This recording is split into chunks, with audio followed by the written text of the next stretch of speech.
안녕하십니까. 외식경영 컨설팅TV 한영만입니다. 네, 오늘은 외식 창업 메뉴 분석 제주 향토 음식입니다. 네, 향토 음식이란 각 지방에서 생산되는 그런 지역 특산품, 식료품 등을 가지고서 그 지역만의 특유의 음식을 만드는 향토 음식이라고 하죠.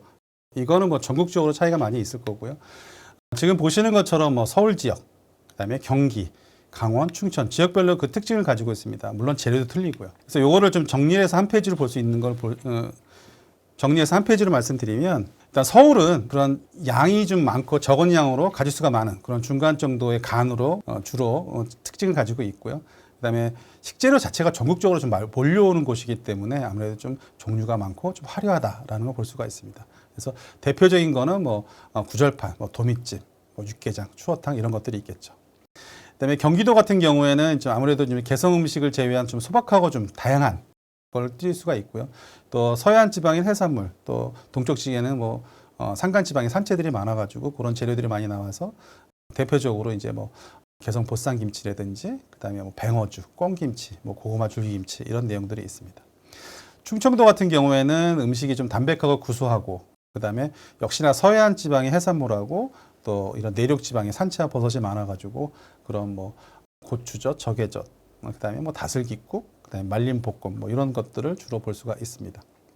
강원도 같은 경우는 잘 아시다시피 소박하고 좀 먹음직스러운 음식들이 많죠. 일단 산악 지방이다 보니까는 육류보다는 또 이제 해안 지방의 멸치나 조개들을 활용한 것들이 좀 많이 있는 걸 볼 수가 있고요. 그래서 강냉이밥, 감자밥, 삼수기탕 이런 내용들을 볼 수가 있습니다. 전라도 같은 경우는 좀 음식에 좀 정성을 많이 들이는 그런 곳이기도 하죠. 음식은 전라도가 최고라는 말이 있는 것처럼요. 그래서 호남평의 그런 풍부한 곡식하고 그다음에 남해안은 그런 많은 해산물 가지고서 아주 많은 메뉴들을 구현할 수가 있었죠. 특히나 이제 좀 기후가 따뜻해서 좀 간이 좀 세고 좀 맵고 자극적이며 젓갈이 좀 많이 들어가죠. 김치를 담그려도 젓갈이 좀 많이 들어가는 약간 좀 호불호가 있지만요. 그래서 전라도 음식으로는 꼬망부침, 그다음에 복령떡, 그다음에 죽순찜 워낙에 많죠.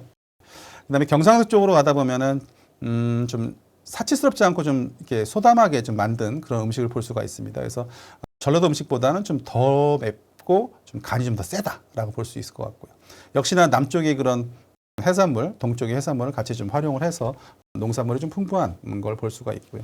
대표적으로 이제 비빔밥, 그다음에 동네파전, 대구 육개장 이런 내용들을 볼 수가 있습니다. 그래서 이렇게 지역적으로 그 지역의 특산물이나 향토 음식들이 있다. 그렇기 때문에 만약에 관광지에 이런 향토 음식점을 만든다고 했을 때는 당연히 이런 내용들이 다 구현이 돼야 합니다. 반찬도 마찬가지고요. 그다음에 오늘은 이제 제주 향토 음식에 대한 내용이니까, 제주는 이제 아무래도 열대성 기후로 밭농사 중심으로 하다 보니까 잡곡이 좀 많은 곳입니다. 그래서 이를 이용한 조리법이 좀 많았고요. 농촌, 어촌, 산촌 다 한 섬에 그냥 다 있다 보니까는 여러 가지로 좀 발전을 하게 된 것 같습니다. 아무래도 좀 밭농사 위주 좀 진행이 됐고, 그 다음에 축산을 같이 좀 경업하는 형태로 진화가 됐죠. 근데 지역별로 좀 차이를 보는 거는 1930년대부터 80년대까지 이렇게 작물이 좀 변화가 있습니다. 시대에 따라서. 그래서 그런 것들도 좀 고민을 해야 될 필요가 있는 것 같고요. 그래서 최근 한 40년간 제주도 향토 음식은 관광 상품화 되면서 아무래도 좀 외지인의 취향에 맞게 제주도 가면 육지놈들이라 그러거든요. 그래서 육지 사람들한테 취향에 맞춰서 좀 많이 진화하고 또 혼합되고 믹스돼 왔다라고 보시면 될 것 같습니다. 그래서 대표적인 특징은 이제 조리법이 되게 간단합니다. 그래서 보시는 것처럼 맛있는 것들이 많은데 이렇게 좀 간단하게 주 재료로 해서 간단하게 데치거나 삶거나 끓여내는 형태의 간단한 조리가 특징이다라는 거고요. 그 다음에 양념이 대체로 된장 베이스를 많이 쓰고 있다. 그러다 보니까는 우리 물회 같은 경우에도 제주도에 가면은 된장 베이스로 많이 하거든요. 보통 포항 쪽에 되면 고추장 베이스인데 제주도 쪽은 이제 된장 베이스로 갑니다. 이런 것처럼 가능하면 모든 양념을 된장 위주로 했다. 그러니까 서두에 말씀드린 것처럼 우리가 이제 이런 잡곡류가 많이 나오다 보니까 그걸 활용해서 이제 된장을 만들게 된 거죠.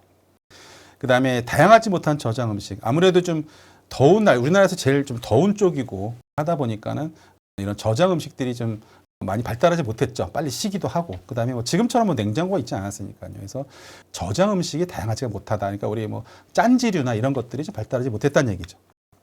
그다음에 국물이 되게 발달을 했다. 그래서 보통 이제 제주도에는 이제 그 해녀들이 있지 않습니까? 그래서 보통 해녀들이 바깥에서 물질도 하고 집에 와서 살림을 하다 보니까는 뭔가 집에서 제대로 차려 먹을 시간이 없는 거예요. 주부들이 아니다 보니까. 그러다 보니까 간단하게 먹는. 그래서 제주도 음식들은 대체로 아주 간편합니다. 하지만 원 재료들이 좋기 때문에 진짜 그 깊이 뭐 갈치국 같은 경우도 너무 좋고요. 막 무슨 멸치국 같은 경우도 진짜 멸치만 살랑 이렇게 몇 마리 들어가 있고 막 이런 것 같아요. 너무 맛있습니다.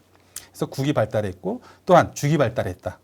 그래서 이것도 전에 우리 그 메밀 시간 때 말씀드린 것 같은데 전국에서 메밀 생산량이 제일 많은 게 제주도라고 말씀드렸죠. 그래서 여기는 화강암이다 보니까는 물을 우리가 논처럼 이렇게 담아놓을 수 있는 그런 논이 없습니다. 그러다 보니까는 그런 아무래도 그런 곡식을 재배하기가 좀 힘들었고 오히려 작곡을 하다 보니까는 이런 죽 쪽으로 좀 더 진화했던 것 같습니다. 하지만 지금은 뭐 전국에 있는 식재료 다 있죠. 대체적으로 이제 서울에 있는 거나 제주도에 다 똑같이 다 있습니다. 다만 거기에 좀 특화된 그런 메뉴들을 활용해서 뭔가 메뉴 구성하면 훨씬 더 이롭다라는 걸 우리가 볼 수가 있고요. 네, 향토 음식 소비자 인식입니다. 지금 뭐 이렇게 표에서 보시는 것처럼 연관어나 상품 분석 보게 되면은 제주도, 뭐 제주도 여행. 그래서 아무래도 지리적 연관성이 높다. 또한 제주도는 향토 음식이 좀 정체성이 강한 곳이다. 그러니까 뭐냐면 소비자들은 그런 니즈가 많다라는 거죠. 그 지역 특산물을 먹고 싶다. 지역 향토 음식을 먹고 싶다라는 게 내재되어 있는 거죠. 그다음에 대표적인 향토 음식으로는 지금 보시는 것처럼 뭐 갈치조림, 뭐 돼지, 전복, 국수 등이 있죠. 최근에 저희들이 이렇게 뭐 제주도 프로젝트를 많이 하는데요. 거기가 이제 데이터들을 보게 되면은 옛날에는 보통 우리가 관광지를 가서 배가 고프면 식당을 찾았는데요. 지금은 틀립니다. 비행기 타고 비행기 안에서 이미 먹을 때를 정하죠. 그래서 보통 제주도를 오시는 분들의 95%는 2박 3일로 입도를 하거든요. 제주도를. 그러면 보통 5끼니를 사 먹습니다. 그러면 제주도의 외식 업체들은 이 5손가락 안에 들어가야 되는 거죠. 대표적인 메뉴는 뭐 당연히 뭐 갈치 먹어야 될 거고요. 그 다음에 흑돼지 먹어야죠. 그 다음에 고육수 먹어야 되죠. 회 먹어야 되죠. 그 다음에 하나 정도는 이제 그 지역의 특이한 보일링 뭐 크랩이라든지 뭔가 좀 제주도만의 특징적인 그런 것들을 찾게 됩니다. 그래서 이미 제주도 들어가기 전에 5끼니를 다 사 먹을 걸 걱정을 해요. 결정도 하고. 그러다 보니까는 외식업을 하는 입장에서는 당연히 이걸 준비를 해야겠죠. 그래서 요 아이템들은 사실은 거의 뭐 피 튀기는 전쟁을 하고 있는 거죠. 하지만 다행스러운 거는 메이저들은 있지만 뭐 갈치 시장, 그다음에 뭐 좀 약간 특이한 뭐 그런 시장들은 조금 비어 있는 것 같아요. 그래서 혹시라도 제주도에서 창업을 준비하고 계신 분이 있다라면 이런 소비자들의 패턴, 관광 패턴들을 좀 이해하시고 접근하시면 좋을 것 같습니다. 그다음에 이런 빅데이터 상에서 역시나 감성 뭐 긍정어, 부정어기 보더라도 이런 좀 긍정적인 내용들이 아무래도 좀 많이 있고요. 그다음에 신선하다, 뭐 건강하다 이런 게 많고 아직까지도 좀 이렇게 그렇습니다. 저도 경험이 있는데 제주도 가서 좀 싸고 회 맛있는 데 좀 알려주세요 하고 택시를 탔더니 제일 비싼 집으로 들어가더라고요. 그래서 그때 뭐 한 30몇만 원이 냈는데 너무 좀 기분이 안 좋았던 기억이 있어요. 그런 것들은 빨리 좀 근절이 돼야 되지 않을까 싶습니다. 그다음에 뭐 긍정, 부정 역시 이제 긍정적인 단어들이 많이 나오고 있고요. 그다음에 역시나 이제 좀 성수기 때 그런 소비자에서도 많이 검색을 하고 나오는 거고 또한 방송에서 회자됐을 때 많이 좀 방송에 그런 그 히딩수가 많이 나오는 것 같아요. 결론적으로 향토 음식을 스와트 분석을 해보면 역시 강점은 유행에 민감하지가 않다. 그러니까 사계절 꾸준히 갈 수 있는 거고 또 그 계절에 맞는 메뉴들이 있겠죠. 그다음에 지역 특산물이 좀 풍부성이 장점이다. 그다음에 경쟁력이 있는 전통 식문화를 가지고 있다. 제주도만의 그런 색깔이 있다라는 거죠. 약점으로는 역시 이제 음식 재료들이 아무래도 좀 육지에서 많이 넘어와야 되는 거고 자체적인 것보다는 양념류에도 이런 것들은 아무래도 좀 외지에서 들어와야 되는 게 좀 약점인 것 같고요. 그다음에 방금 말씀드린 것처럼 관광객 의존도가 높다 보니까는 계절적으로 우리가 검색하다 보면 비행기값 알아보면 빠르거든요. 비행기값 제주도 항공료 알아보면은 비행값이 싸면은 지금 사람이 없구나. 비행값이 싸면 지금 제주도 사람 많구나. 이렇게 이해하시면 되거든요. 그다음에 기회 요인으로는 이제 제주도에 대한 인식이 되게 증가했고 그다음에 웰빙과 뭐 건강, 슬로푸드에 대해서 각광받기 시작하다 보니까는 제주 본연의 그런 맛을 내는 그런 메뉴들이 좀 각광을 받고 있습니다. 그다음에 위험 요인으로는 이제 아무래도 메뉴가 다채롭지는 못하다. 수도권처럼 많지는 않지만 제도 향토 음식으로 주로 하다 보니까는 이거는 뭐 태생적으로 한계점이 있겠죠. 그다음에 가격이 좀 부담이 된다.